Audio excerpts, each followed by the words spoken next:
Welcome, people. It's your host, Uncle Drummer. I'm in the Freddie's Club in Kennington, foundation spot for many little youths in Kennington and many little youths all over South. This was the melting pot, yeah? This is where we got the knowledge, we got the understanding, and this is why we're all the men that we grow up to be right now. I gotta say, big respect to Freddie Notes. How are you, sir? Blessed love, my soldier, you know, it's always a pleasure, man. Always a pleasure. Make me proud to see me youth to interview me, you know. Sweet, you don't know. Blessed. Yes, sir, he's up and up, you know. Blessed. All right, people, this is Mr. Freddie Notes. Mr. Freddie Notes is a music artist known globally all over the world. Born in Kingston, Jamaica. Came over here, started up a youth center in 1982. Well, the birth was 1982 and the actual running was 1984. And you know, all I can say is that this man, what we're looking at right here, is a true legend, true pioneer, true godfather, elder, father to the fatherless, uncle, everything. Yeah, I want to say bless up Freddie. And right now, this is a true honor. That's all I can say. It's an honor, Freddie. So, Freddie, where did the name Freddie Notes come from? Right. Well, back in Jamaica, you know, before we start doing ska and reggae and all that, you know, most of the artists, we used to sing ballad, blues, like, you know, and we had a lot of jazz band around, you know, where we pick up things from, and then a couple of guys from my corner decided to form a group, and we call it the Mellow Notes. Okay. And we did 2 songs, you know, Album of My Memory and Roosevelt, in the old-fashioned style of music, you know. Yeah. And I came to England and just decided, well, I'm going to form my next band, which I did. And I give the name the Mellow Notes as well, and then from then it's Freddie Notes. And, you know, automatically the name, you know, everybody just say, yeah, Freddie Notes, you know. And I think it was a nice name, and I just run the nameless still. Got you. All right, Freddie, so you said your music career started in Jamaica, yeah? Yes. At what age did your music career start? Well, to be quite frank, when I was young, going to school and all that, I explain this so that the young people can understand. Because all of us, when we are at certain age, we pick things up very quickly. Sponge. We learn from our elders and the things around us, our surrounding. Well, I don't know, it seems like because I was amongst music, you know, in my time, every corner that you go, there's a sound system playing these kind of American style music, and you know, our country, our music was calypso with an African flavor, because, you know, all of we black people come from Africa. Truly. So we carry some of the culture there with me and a mixture. Cool. And at the age of 4, I remember quite clearly, very impressed all my mom. The other day I was telling her, it was my 4th birthday, and she bought me a plastic trumpet. okay. And because of listening to all these songs, there was a favorite song that they played quite often called Slow Boat to China. So I started playing that on the plastic trumpet, you know, at my birthday party, and that was nice. And those kids who grew up with me from that age just have me down as a kid who could do things. So when they have their birthday, they would call me and I would sing there and thing. So I guess all that derived from there. And then when I was about 15, that's when we formed the band, you know, the Magic Notes, Mellow Notes, and we did them 2 songs, and then after that, I just leave and come to England. when I arrived here, by that time, ska was one of the most black type of music you could hear, you know. Yeah. And people was doing the ska, everybody, you know, that type of thing. Yeah. When I came, most of the people didn't really know how to dance it really, you know. Yeah. So as a Kingstonian coming out of the area now, they're going to say, well, yeah, for sure, we and thing. And the first place I demonstrate was at the Angel Pub in Coal Harbour Lane, upstairs. Yeah. They used to rent out all the upstairs of pubs for you to keep your wedding and other cultural function like. Yeah. And then I was headhunted by a group called the Rudies. You know, Danny Smith, you know, and Errol, and Sonny Beans, and Whitey on bass, and, you know, Youth and drums. Yeah. And they head up me and they came and asked me if I would work with them. And went to a place in Ackerman Road where they had a dry cleaners. And that was the only place we could get to rehearse under the basement, where we have all these hot, you know, furnace and things, sending up heat to his thing, and, you know, we were sweating like mad, you know. And when they came for me, we were rehearsing that show to play at a place called the Ram Jam. I got it. Now, most of your parents will know about that. It was located right before Brixton Police Station, you know. All right. And I did my first show there, and from that, the audience... History. Yeah, you know, it's like I never stopped work. You know, I think I was the first, I know I was the first band that go into a basement in a blues dance and play for the man who's running the blues dance. That's how popular it was. Yeah. And all the local promoters, them at the time, are friends, because we are friends, we have to set up our own entertainment thing. So we'll keep a little party and invite everybody, and until it start get popular, you know. And all the white neighbors and things, young like ourselves, you know, came in, and some of them joined us, some of them didn't, you know, were ignorant to the fact that we all are God's children. Definitely. But then again, you know, when anybody new move into your territory, you're gonna get curious. So yeah. And, you know, so I mean, all those things, you know, in the 60s, we go through those kind of bigotry and racism, but I put all that down to ignorance, because if you know, you know, you don't behave that way. They didn't know, say, when they were talking to the Son of God. Truly. A true African Truly. prince, you know. Truly. Yeah, but at the end of the day, you know, like my father, you know, forgive them, Father, for they knew not what they have done. Amen. So, Amen. you know, that's one of my beliefs as a Rasta man. Still, you know, maintain the faith, strong. That's the life I live, and as a young member of my organization and a cute way I watch when your mom was pregnant with you, you know so well what I'm saying makes sense, you know? Very much. Yeah, man. And then from there, so the most beautiful thing that happened to me is the love of the young people that I work with. Yeah. Now, even when my own children, our family, refer to these young people, they says, Freddie, I see some of your children outside. I see some of them in Brixton, some in Peckham, Lewisham, you know? Yeah. And it's a warm feeling when people see the love and affection and the caring attitude and nature that you show these young people. Definitely. You can only get nothing but respect. Definitely. You know? Definitely, Freddie. Yeah. Respect. Freddie, what I want to ask you, yeah?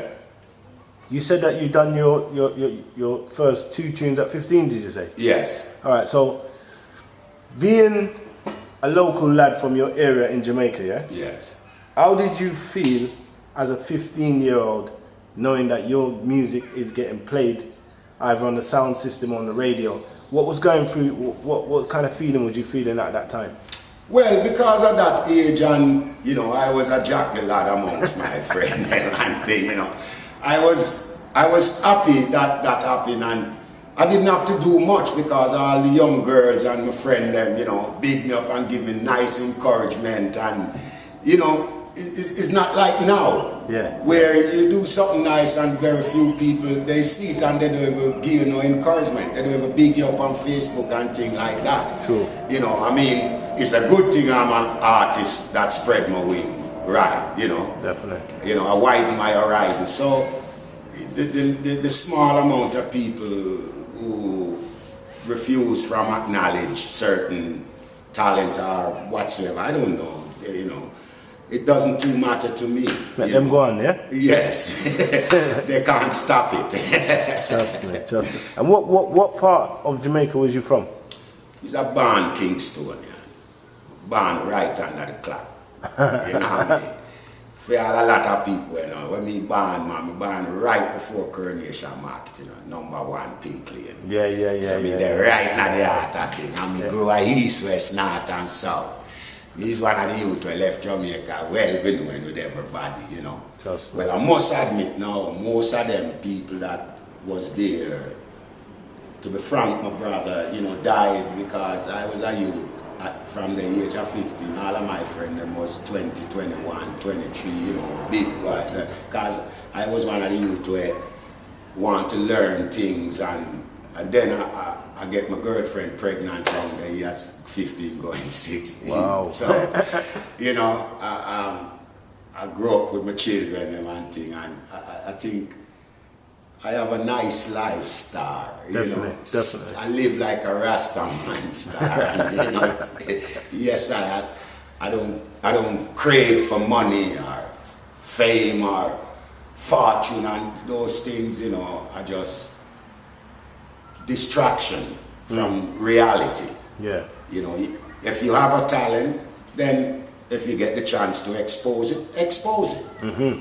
You know, you can please some of the people. You're not going to please all of the people, but it doesn't matter. If you can make a few people happy, you have achieved an objective.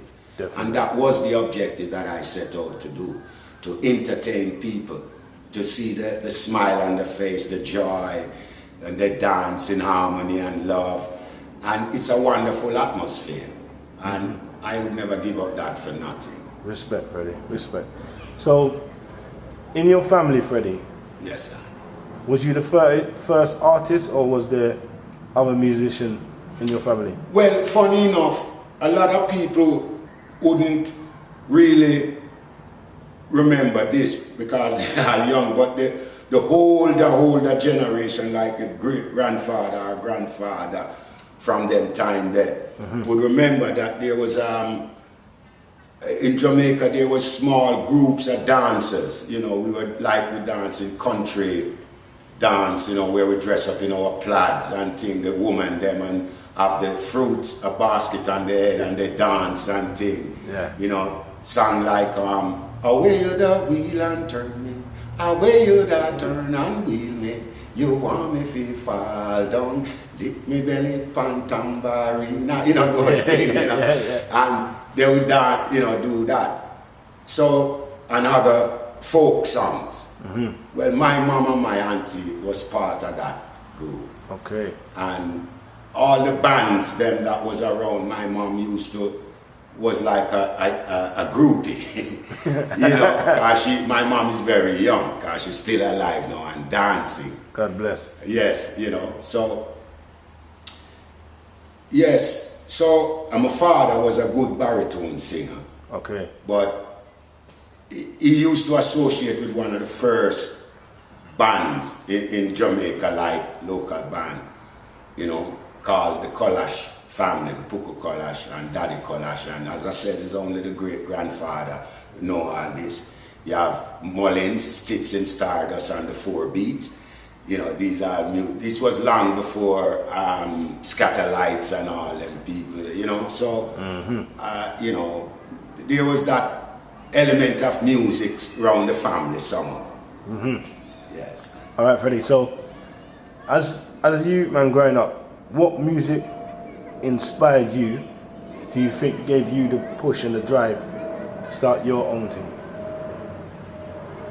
Well, again, you know, it's a nice question this, because I've never stopped to think, which is good. And now I can think and say to you that I think I'm a true music man, because at those times I didn't have no speciality. Yeah. If there is a popular song going, we would learn it. Because we could go down to the marketplace every Saturday and buy the song. Yeah. They have guys who sell the song, you know, like a penny a sheet. All the latest song come out. Yeah. So, you know, all the popular songs, we try to learn them or sing them. And before we have like get in studio and have live musician backing us, we used to play music with the mouth. And then when, you know, with the mop. Mouth. Oh, okay. With the mouth. Yeah. You know, you'd have 4 hours in a ring and we singing a song.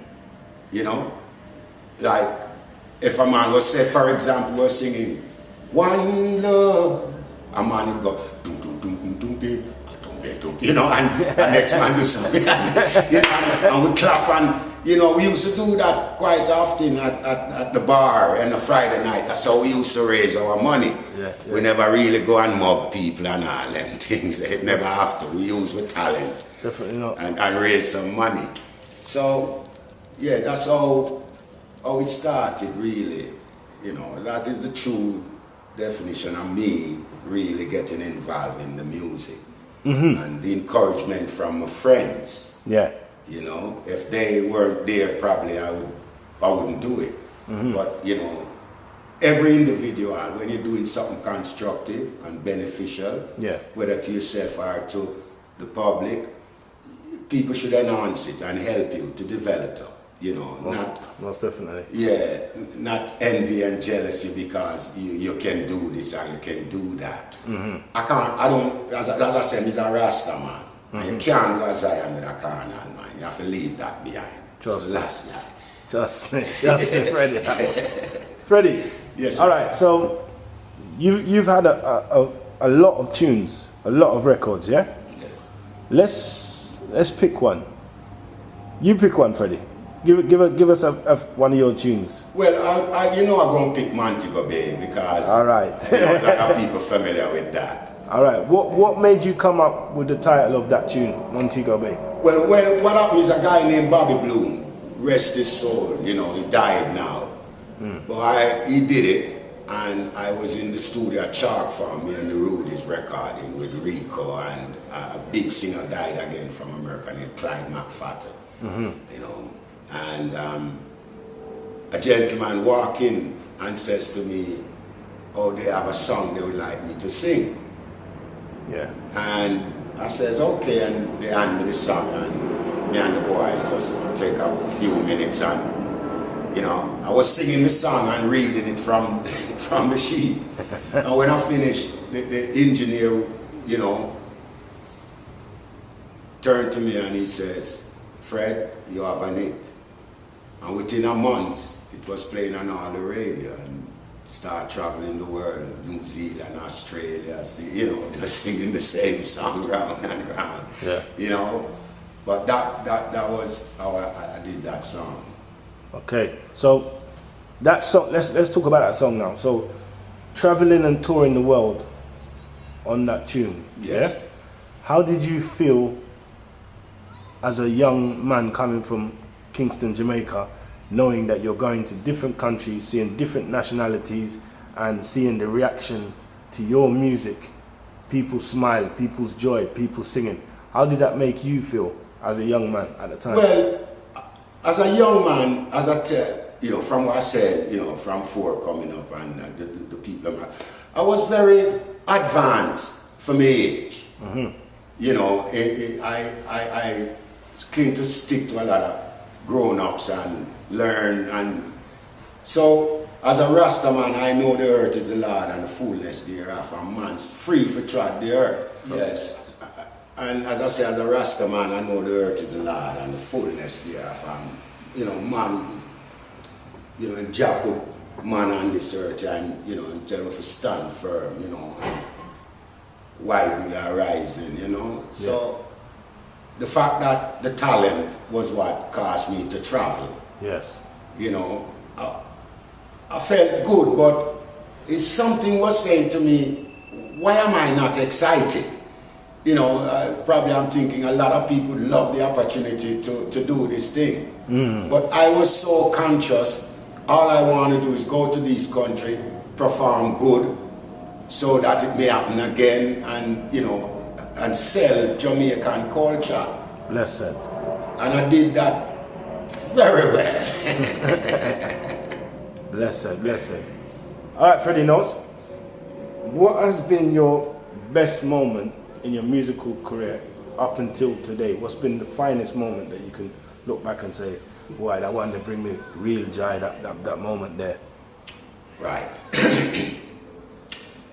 It was when we had the first reggae festival in England. This was kept at Wembley Stadium.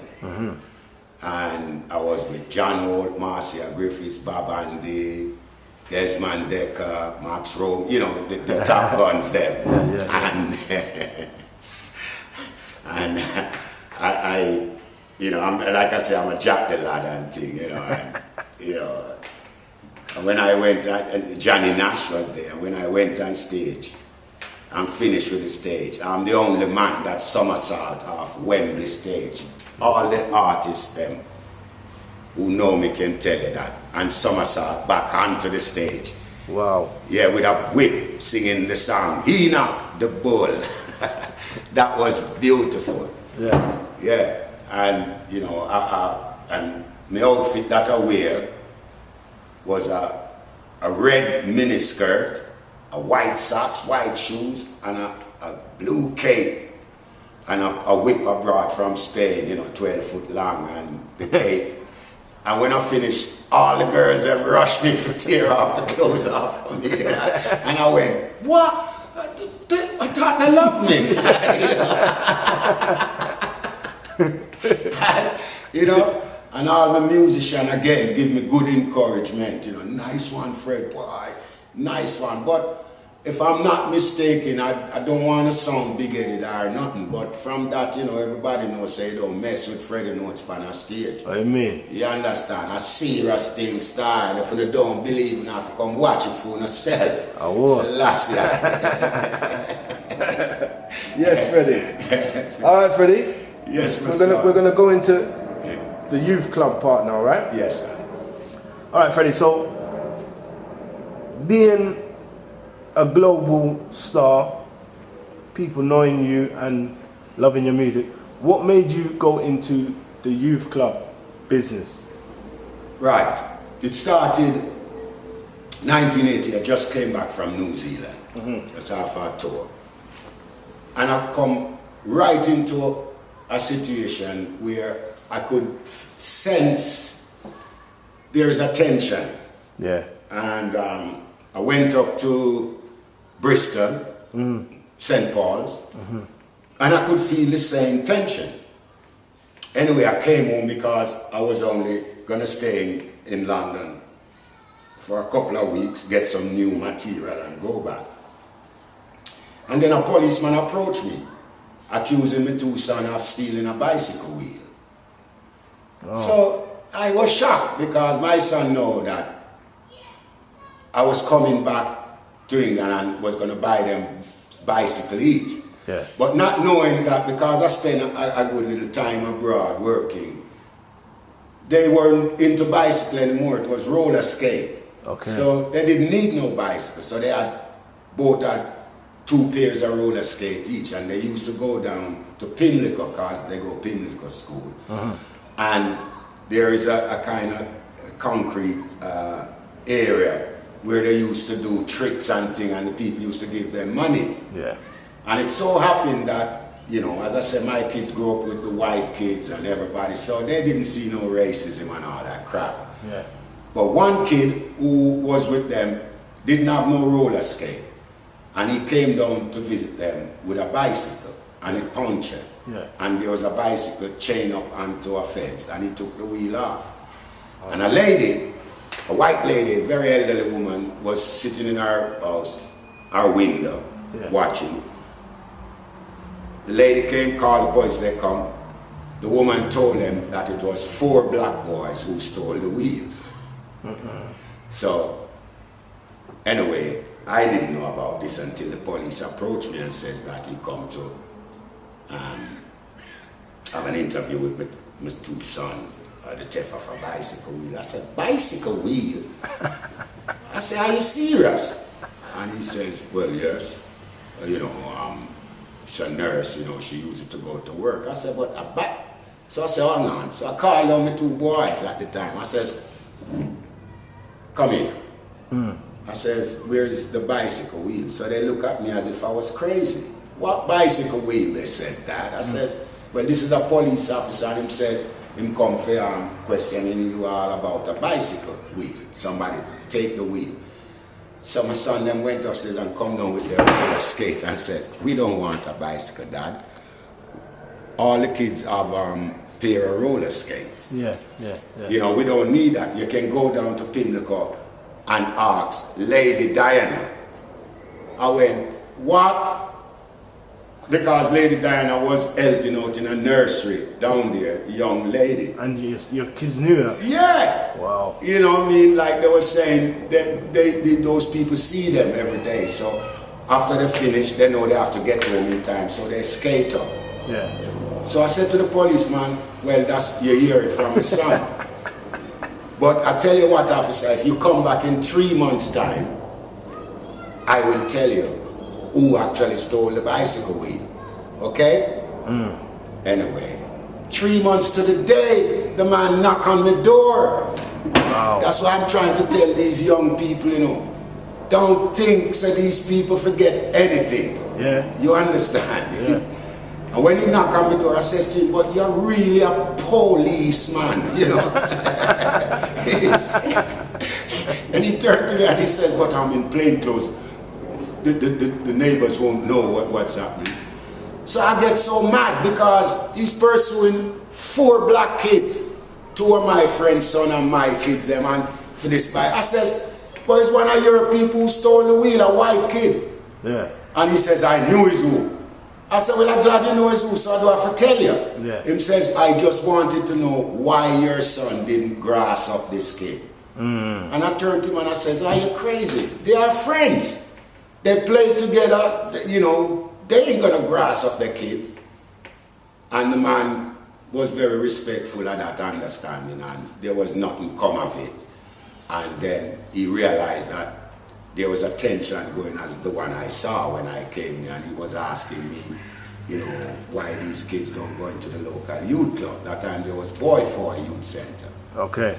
So I call the kids and ask them, and they says when they go into these clubs, they are not treated properly. You know, the white worker would go to the white kids and they would be left standing waiting for a table tennis bat or something.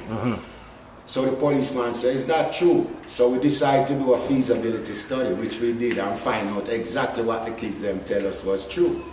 The other thing they told us again, and these was the white kids, that when they and their black friend walking home at night, the police would stop them, put them one side and take their black kids around the corner, and they would say to them, what are you doing with that walker, you know, and thing. And they says they had enough for it because kids don't like those things, whether they're white, black or pink. If you are their friend, you are their friend. True. And you know, disrespecting them friend like that. So after we find all that out, I set up the youth club first in my front room. Believe me, you man, every Monday. In your front room? In my front room, I have 20, 30 kids and all wear trainers, and they take off the trainers and have to fumigate me out.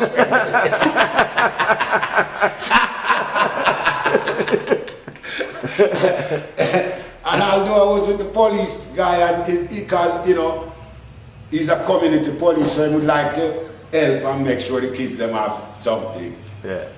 So, you know, that's how we work, and we set up the club. And everybody jump on the bandwagon ready to help me and get this thing. And we did, and believe me, you know, as you're interviewing me now. Trust me. Trust me. You know, you never think you'd be doing that. No, not in a million. Yeah, and so, and you see the offspring, you see what come out of here. The outcome, yeah. Yes, so you know, that is my reward, and that's how I get involved. And I knew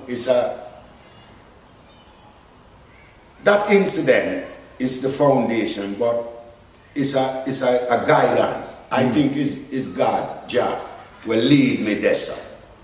From the bicycle wheel. Yes. You know what I mean? So, you know, I'm glad I did it. Yeah. I've saved a lot of kids. Real talk. If you see the white kids that come in here and hug me, and my cheerleader, God bless her, so she's in now and in the hospital, the cheerleader for the organization. She when she see that, she used to get mad. And she's saying, imagine Lambert is pressuring you. Why don't they come in and see all this? Yeah. You know, because, you know, when a white guy come in and says to his little 3-4-year-old son, that's your Uncle Freddie, you know, this is where your dad used to come. And and this little kid looking at me and looking at his dad. Right? You know? But within 15 minutes in the club, the little youth is all over me. Uncle Fred didn't know anything. Proof beyond a doubt that these kids don't carry malice and thing in their heart. As when they're growing big and becoming adult. Very true. They start encounter these kind of attitude and dislike for people, pigmentation and all that rubbish. It's a lot of ignorance that need to be broadened out wide and people know so well. A leopard cannot change its spot. Truly. You understand? And you can't cook your food if there's a hole in your pot. Truly. You understand? Truly. So just stand firm. Definitely. You know? Definitely, Mr. Note. Yes, sir. Next question I want to ask you, yeah?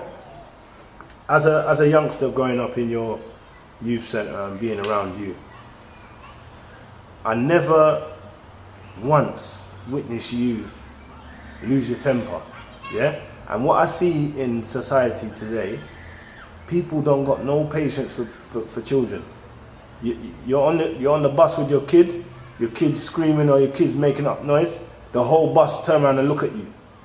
Like, shut your kid up. Fast. Because you're getting everybody's nerve. There's no empathy. There's no sympathy, no nothing. How did you manage to stay so calm? Because I saw you talk firm, but I never saw you shout, and I never saw you come with any form of aggression. How did you manage to keep that composure, Freddie? Well, this is what I'm preaching even now, and I'm glad you mentioned that, because all my fans wider field will realize that the love wasn't just coming because of the music, it was coming from that time. You know, I had that love in me, and when you love someone, you don't hurt them. Yeah. You can be firm with them. Sometimes you have to be cruel to be kind, but there's a nice way of being cruel. That's right. As if you say, well, sorry, I'm not going to let you in tonight because you misbehaved last night. But tomorrow you come back. You know, and they take all that gladly and they say, well, at least, you know, they go back and they come and they say, Fred, sorry about that. I say, it's all right, man. I say, you know, when you go, it touch me heart, you know, because here is where you should be. But I could not let you disrupt what was going on. But, you know, I never bar you. I just say, well, go home tonight and come back tomorrow. Those kind of punishment I would use instead of shout at a kid and, you know, try to bully them. I was equal. All the kids said that. Yes, sir. I was equal to those kids. I speak their language. Yes, sir. They confided me. I know everything they do. They never lied to me. I know who did what from who didn't do what and what's going on. And because I kept that to me, Fred, that's how I get the love from all these people. They know I can say anything to Fred. Oh, he's going to tell you off, you know, but that's where it goes. You're staying with Fred. Yes. And not to upset Fred anymore, we don't want to do that. Or we go somewhere else, go do it. That's the kind of respect the kids them used to have for me in my geographical community. They wouldn't do nothing here to disrespect the work that I was trying to do with them. And so I love them. I love them so much, man. I know they can feel me right now. They can. Yes. Love. Freddie. Yes. That how you just answered that last question, that kind of answers the next question, but I'm still going to ask it anyway. Yes. What type of art and skill did you use to form a friendship with the younger kids? What was your technique? Oh, my technique was to beat them at their games that they love. Those were, you know, if we had camera then, it would be the most funniest video you'd ever seen. I've played kid on the food table. And mash it up. And mash him up and then look at him and say, "You're rubbish, boy." And he cried and said, "I'm going to beat you tomorrow." And he never stop until he beats me. Yeah. Yes? Yeah. And that was a technique, because they don't like to be dissed amongst them friends, but you have to know how to do it. And even now,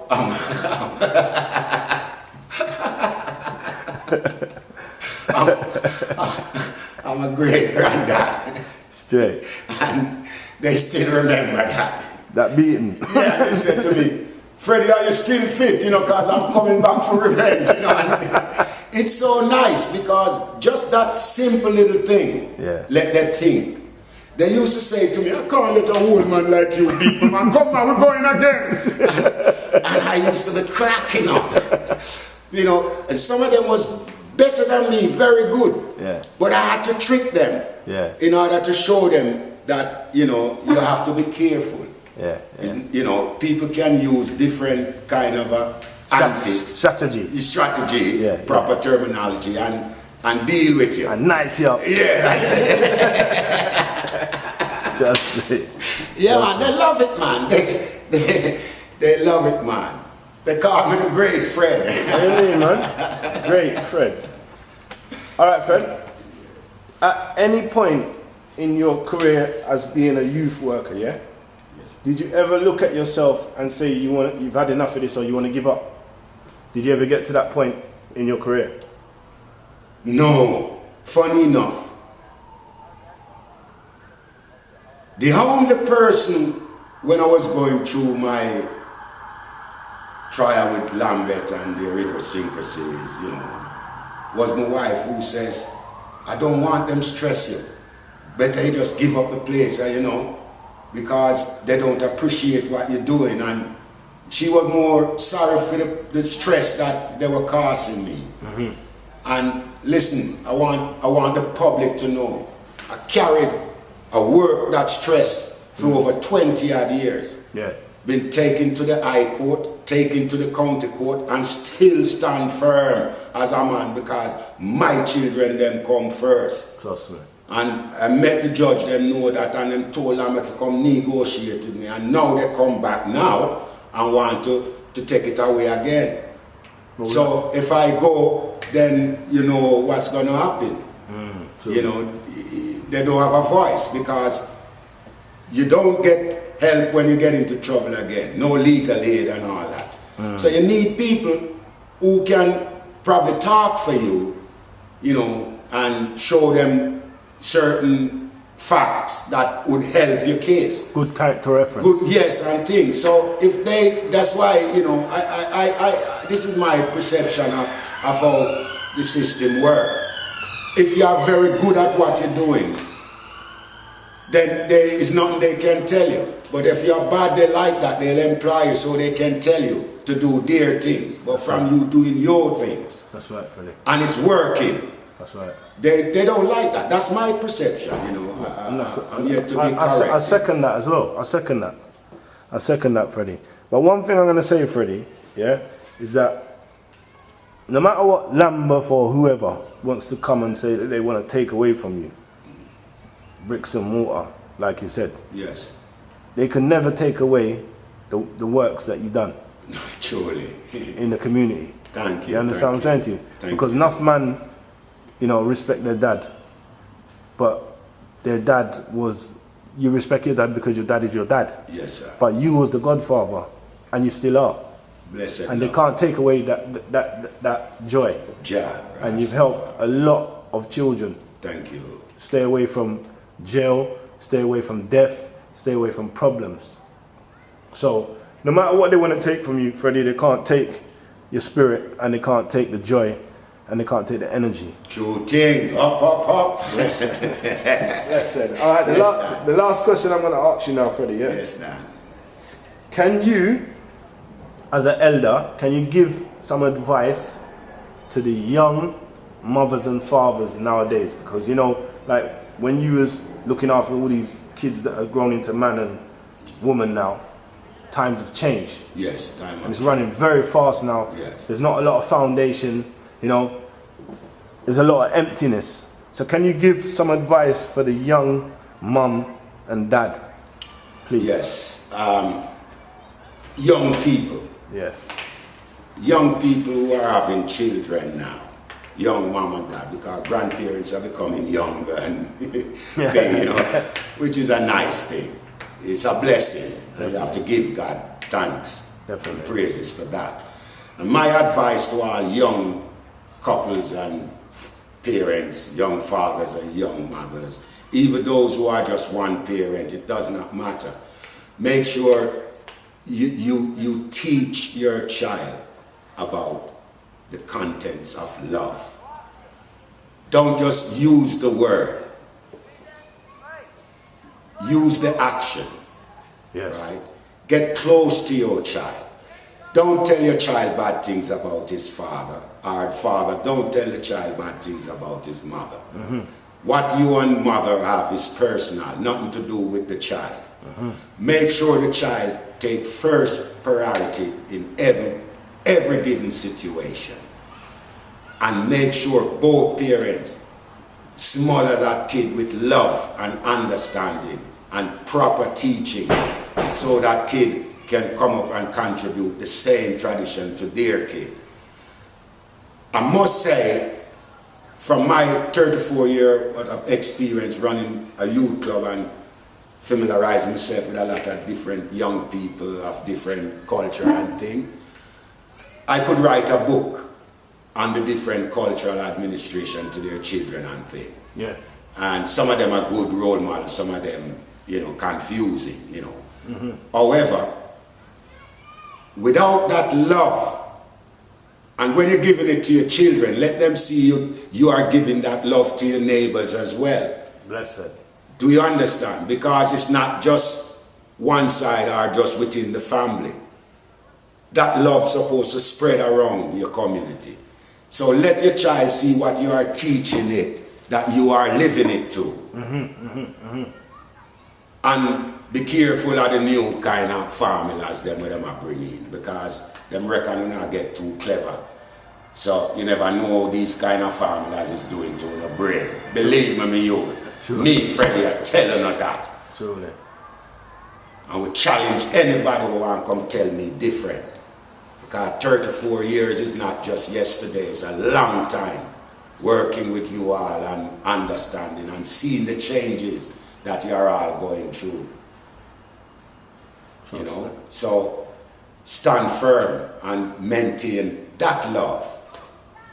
And I'm telling you, should in case you have a problem and you want to speak to somebody, I'm still here. Blessed. Yeah, I'm still here, you know. Amen. Yeah. Amen. Last thing I'm going to ask you now, Freddie, before we leave. You, as a person, as an elder, yeah? Can you tell the people how you feel? For someone that's been going so much years, still here, still strong, still mentally got it together, all the faculties there. Can you tell the people how you feel? Because right now, you're not a preacher, you're a teacher. Selassie. Please. Right now, you know, a lot of people said to me, Fred, boy, you don't change, you look the same. But let's be honest, there is changes, but they can't see that change. It's like some people don't see color. Well, it's these young people don't see age in me. They see a strong, firm man still performing the things he performed with them when they were little. Still loving, laughing with them, still playing games with them, still ride with them, you know, whenever the occasion arises. And that's supposed to show a lot of people that, you know, put it this way. If your community saw you walking down the road with a bunch of gay people, the first thing they're going to think that you're gay. And if they see you walking in a group, a gunman, the first thing they're going to say, he's a gunman. Gunman, yeah.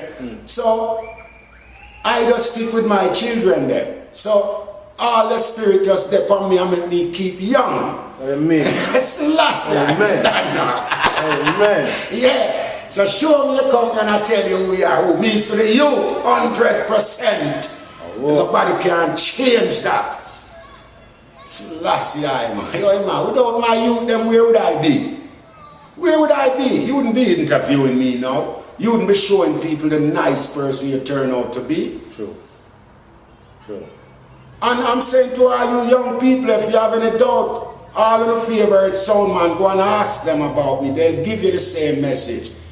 Festus, Lydie Coxon, Gappy, Choice FM, Sugar Dread. Ask any one of them youth and they'll tell you.